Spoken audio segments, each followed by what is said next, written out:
This is Cornbread's review. Hey, this is Cornbread's review. This is Cornbread's review. Talk about the hottest movies, old and new. Cinema breakdown, grasping the truth. No acting, I leave that for the cast and the crew. The capture the cool, not theatrical rules. So you better be direct or you have to produce something to break in like last minute news. And keep quiet when the real going mad in they rules. Woo. Yo, welcome back for another episode of Cornbread Movie Review. Come on, man. Y'all know it's a reason why we looking like this. Y'all know. That means another movie came out that made you feel the old school way, black and white. So we had to go back to it, man. But welcome to the channel. Make sure you like and subscribe and share. There should be a notification bell right under me.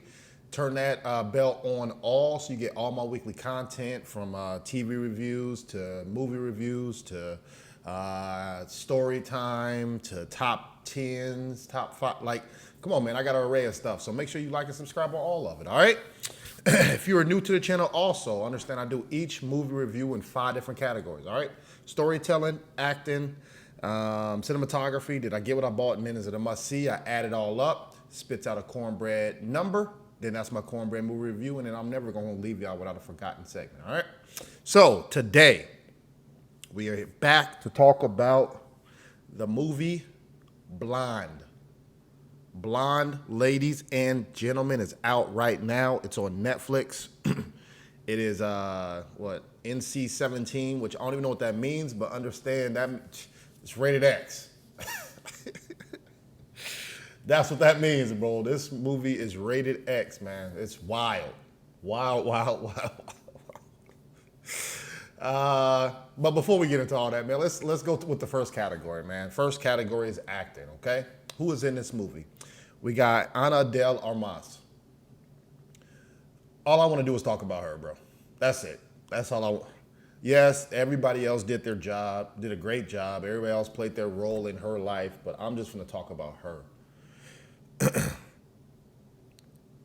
She plays Norma Jean, who is basically Marilyn Monroe. Her acting skills are phenomenal, man. She's came a long way. I remember when she couldn't even speak English in War Dogs, all the way to now. The transformation is phenomenal. Now she's playing in James Bond movies and other stuff. Like, she's doing her thing. So I want to give, kudos to her, man. Her acting is great. And the positive thing is it's not overpowering. When she's in scenes with other people, she's balling out, but she's not overpowering this actor where you don't even appreciate them over here. No, she's always playing her role every time 100%. Honestly, her playing this Marilyn Monroe, you felt sympathy for her. She was soft at some times. She was careful at some times. She was caring at some times. She was full of life sometimes.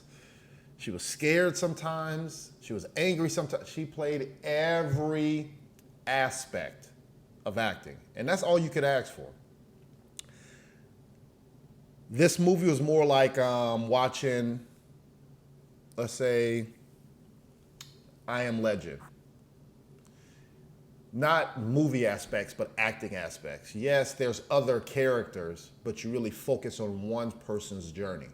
And that's what you get. That's what this movie kind of reminded me of in this process. I'm not an actor, man. So when I watch movies and I'm like, that didn't seem pretty hard, or I could have did that, even though I know I couldn't, but I feel like I could do it.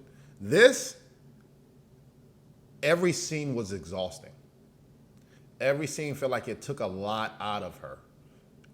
And to me, that's the standard. That's the bar. So for me, overall acting, this category, she's going to get a 5 out of 5 for me. I was highly, highly, highly impressed.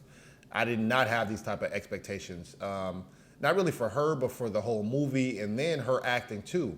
I'm like, this is her first really major role, but she carried it phenomenally. So good job by Ana de Armas. It's 5 out of 5 acting. All right, next category, cinematography. Like I said, this is why we in black and white. They seamlessly went in between color and black and white through the whole movie. It actually halfway through, you kind of didn't even know. You almost was wondering like, oh shit, it's not in black and white anymore, because a lot of the scenes were in black and white. Give you that more of that old school feel. Now, this movie is 2 hours and 40 minutes. You got to be prepared for these type of movies. And I actually think they still left out some parts, so it could have been longer. But the movie is 2 hours and 40 minutes. If you got time on Netflix, watch it. Or break it out in parts. You know, I watched 2 hours and I was busy, then I had to come back and finish the last 40, 45 minutes, man. So don't be afraid to do that, but just be prepared that this movie, you got to use the bathroom, all right? And then also the budget was only $22 million. Come on, man. $22 million? That's not a lot, especially from Netflix. They're giving out 50, 60 pieces, 70 pieces, 100 pieces, like it's candy. So for this feel like this was on the back burner. All right, I'll give you a small 22 mil. Do what you do with that. And those writers and creators and producers came through with that 22. It felt like, to me, very unconventional filming. What do I mean by that? It feels like every array of software and filter, they just threw it all in this movie.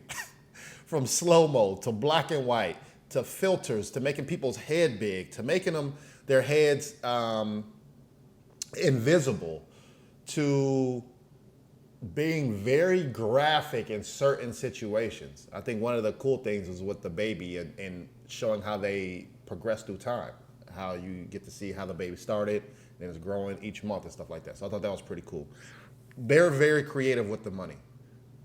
Whoever that is, y'all need to hire them through more movies to do that, because that was very, I think also with the timing of it, this takes place in LA in the 1933 and then also in 1951. So just the clothes, the aspects of things, the cars, the feel, the vibe, it was there.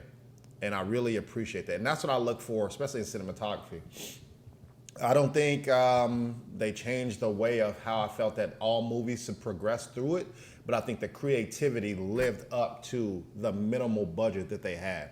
It's very easy to get green screen and have a computer do all the work when you got hundreds of millions of dollars, but when your budget is very low, now you have to use this.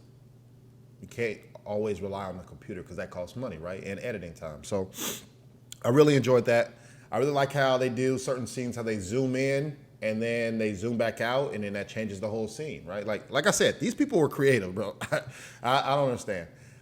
But some of the creativity, man, all of it ain't good creativity. Like I said, this was very graphic. To watching abortion stuff, to see somebody getting sexually assaulted, like it's very hard to watch in certain scenes. I think they went too far on some things, but for me, very satisfied. Cinematography is going to get a 4 out of 5 from Cornbread. All right. Next category, storytelling. So once again, this movie deals with the life journey of Marilyn Monroe, which Norma Jean is her name. So it starts off when she's a kid, right? And dealing with her mom is bananas. And then no father figure around. And then even with the LA fires, right? And then all the way progressing to when she's a kid. To when she's an adult. With storytelling, first off, she has major daddy issues. That's first off. Come on, man. Calling everybody daddy is a problem. Every intimate relationship she was in, she called him daddy, which is wild to me. But when she's adult, it starts off her going out for her first acting audition, right? So you miss a period of when she's a kid and becomes, I guess, an orphan, to when she's going out for her acting. So it's kind of like, what got her into that? That piece is missing. I don't know if because she looks like she's eye candy, everybody liked her and told her that she should go into acting, or that was always her dream, or what, or maybe she mentored or saw somebody on TV and it made her go that way. So you're missing that major piece on why she chose that. So that's one of the things out of many that they missed. But Starts off with her acting. You get the understand of this is the culture back then, unfortunately, and it's probably still going on to this day. Of it's as a man's world. They do and take what they want. They're doing illegal shit to these females, man, and it's heart. It breaks your heart to see this stuff. But she was going through it. She accepted it, even though it was messing her up, because she knew it was a bigger cause for her. So, you get that aspect. You kind of get full circle with the kid situation, where, her mom didn't really want her, but I'm sorry, I take that back. The dad didn't want her, but the mom decided to have her, and then now they put her in a situation. Now, when she's having a kid, she's like, uh-oh, is that gonna mess up the relationship with the men or men's with her relationship? So I think that aspect of this is real life. People go through this every day of trying to decide what they're gonna do with having a kid, not having a kid. So I think that was pretty cool. They didn't really give. It's like they tell you the pieces later. So like something happens in the middle, but you don't find out to the end if that did happen or not. So you could be distracted as a audience on, hold on, did this happen first? Hold on, what, you giving me more stuff? Talk to me, because she's going through it in real time, but you have to take bits and pieces and context clues on things. So maybe tweak that a little bit better in the writing. I really enjoyed how you kind of dive into her life of Norma Jean and Marilyn Monroe and the struggle between the two. How one's on top of the mountain, but the other one is living life in hell and going through struggles. And people falling in love with Marilyn Monroe, but not really wanting to get to know Norma Jean. So I think that writing was phenomenal. And the acting, like I said, the bounce between the two, great. And sometimes they bled together. Sometimes you didn't know which one was which, right? Like, no, she's really going through this stuff. So good job on the acting with that, and good job on the writing for that. Couple more things with storytelling. The fake father was pissing me off. I hate him. I hate this guy.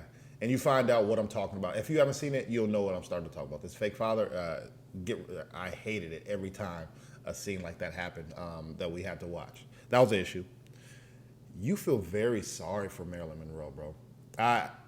She was obviously born and dead before I was alive, right? So this is the first. She's always been an iconic figure, especially certain scenes.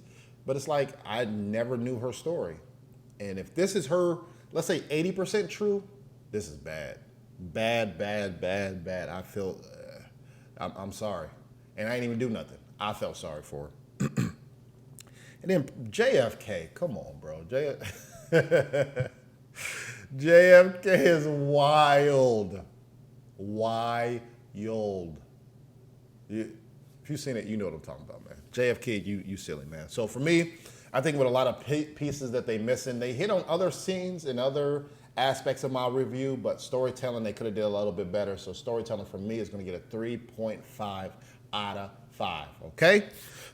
Next category, did I get what I bought? Now, we all know Netflix is going up all the damn time, right? And it's expensive. But it's great to see that, and it's expensive because these movies are millions and millions of dollars. This is one of their lower budget ones. But it's great to see how they produced 3 hours of content in this and was very creative. So I enjoyed that. You get to see that somebody, I didn't know who Marilyn Monroe is, right? So my expectations were, it's another average movie, right? But I learned so much about this character and the negative shit that she had to go through, and even the positive stuff. Also with me, man, I've been to LA a couple times, but this LA culture is ruthless, especially in the film industry, right? They want to pump out, even paying women damn near $2 compared to the men $1 million, right? And the movie's about her. I really hope little things like this have changed over the time, but hey, I don't know. Let's say they haven't. It's pretty sad. The LA culture, you get to see that she was more of a sex symbol compared to a real human, right? And that sucks. Then I also thought Marilyn Monroe was a real name. I think it was the coolest thing they showed how she got her name. I think that was pretty cool. I don't want to, like I said, I want y'all to watch this. I don't want to give the spoilers away. So that was pretty cool. Did I give it a ball? I'm gonna say a 4.5 out of 5. I was highly impressed. Had lower expectations for this movie. The movie was damn near free if you already got Netflix, so it's not like you had to spend extras or see it in 3D or IMAX or something like that. So for me, it exceeded expectations. It was just like how the trailer portrayed the movie, but way more graphic. So for me, did I give it about 4.5? Okay, last category, is it a must-see? I'm gonna say definitely do not see this with anybody under 18.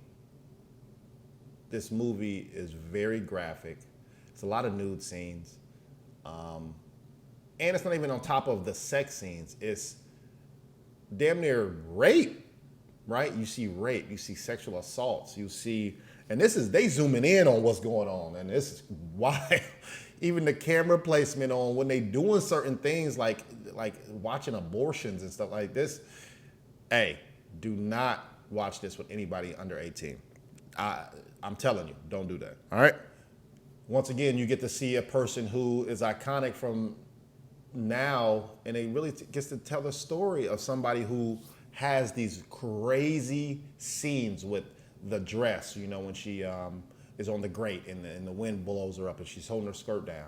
But you get to see kind of what happens before that, during that, and after that, which is phenomenal. Which is, you know, like I said, there's certain things that happen. Or when she's singing happy birthday or blowing kisses and she's at her movie screen, and then when she's with even dealing with the president, how that dynamic is crazy. They always say allegedly, but you know, I'm glad that they mentioned it some, because that's the only reasons I knew her from the president and the great scenes, right? I've never seen any of her movies. So you get to see of how she got some of these roles. Was she good? No, she wasn't good, but yes, she was good, or certain things happened for her to get there. So is it a must-see? As you can tell by my excitement and how much I enjoyed this movie, I'm gonna say it's a 4.5 out of 5. I don't care about nothing else. This is a Cornbread movie review. All right, this ain't no other reviews. This ain't Rotten Tomatoes, none of that. This is my review. So for me, must-see is it a 4.5 out of 5. Overall, Blonde on Netflix receives a 4.5 out of 5 from Cornbread Movie Review. Check out my 2022 movies, man. Come on, bro. We're getting close to the end of the year, man. We rocking through these things. I be hitting y'all with movies every week. Let me know what you think. So, now, to my forgotten segment. To those out there, a forgotten segment is a movie that you forgot about, you've never heard of, or you have seen, but you just need to double back and go watch that now, okay? So I'm gonna let y'all take a guess at what movie I'm talking about. This movie took place in 2005. And to me, this is the best real life relationship movie. What I mean by that is the man and the woman were really together and they produced this movie. What movie am I talking about? Let's go. Y'all ready? You guessed? Today, that movie is Mr. and Mrs. Smith. Yes, this movie is PG-13. It has Angelina Jolie. It has Brad Pitt. They are cooking. Spies, doing their thing, spies and lies. That's all they were doing in this movie, man. But classic to me. I don't care. Once again, I don't care about the ratings on how things are. These are classic movies to me, forgotten movies that you need to go see. So go check out Mr. and Mrs. Smith. Go check out Blonde. And I'll be back next week for another episode, all right? Holla at your boy. Peace.